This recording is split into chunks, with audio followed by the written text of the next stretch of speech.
મિત્રો, હું ગિરીશ મારું. અત્યારે ભીખાભાઈના ખેતરે છીએ આપણે. અત્યારે વાવણી થઈ રહી છે ડાંગરની, અને આ ભીખાભાઈ આપણી સાથે છે અત્યારે. અને ભીખાભાઈ કહેશે કે આપણે આની અંદર કઈ રીતે બધું જે એગ્રીકલ્ચરની પ્રોડક્ટ કઈ કઈ વાપરી છે એના વિશે માહિતી આપશે. પહેલાં દાંતી મારતા હતા, પ્લોટરીયામાં ગેન્ડ્યુ ખાતર નાખ્યું, હા, પાયાનું ખાતર.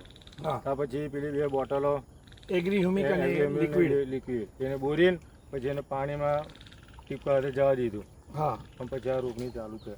આની પહેલાં તમને આ વાપરવાનું કેમ મન છે? આની પહેલાં આપણે રીંગણીમાં રિઝલ્ટ લીધું. રીંગણીમાં રિઝલ્ટ એટલે જવતર સારું મળ્યું. હા, એટલે પછી આપણે આની વાવણીમાં આપણે પહેલેથી પાયામાંથી જ આપણે બધું વાપર્યું છે.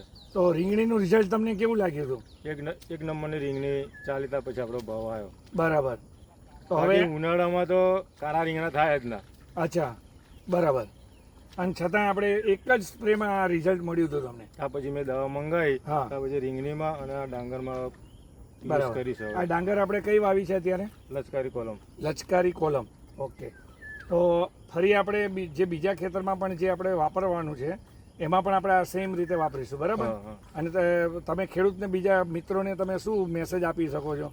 બીજા મિત્રોએ મંગાવી છે મારી પાસે દવા રીંગણી માટે. હા, તમે ગિરીશભાઈ જોડે વાત કરી દે, બીજા મિત્રો છે હજુ. હા, ના ના, એ તો બધું મળી જશે. પણ તમે ખેડૂતને મેસેજ શું આપો કે વાપરવું જોઈએ કે નહીં? વાપરવું જોઈએ. 100% લાભદાયક છે. લાભદાયક છે. Okay okay okay.